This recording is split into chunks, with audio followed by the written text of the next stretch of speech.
This review is of Simply Nature Organic Non-GMO Vegetable Broth. It's USDA Organic, and it has a gold superior taste from the American Masters of Taste, whatever that is.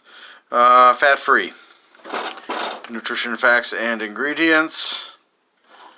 There's even a recipe on the back for quinoa lentil tacos. Alright, let's go ahead and dig into this, so to speak.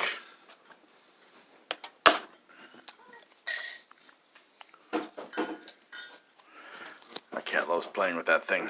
Alright, here we go.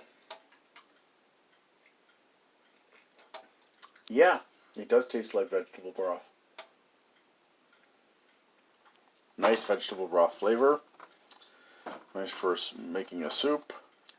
And it does have 550 milligrams of sodium, so that explains why. One of the reasons, at least, that it's tasty. That's a lot of sodium. Anyways, nice flavor. Thank you very much for watching. I hope you have a great day.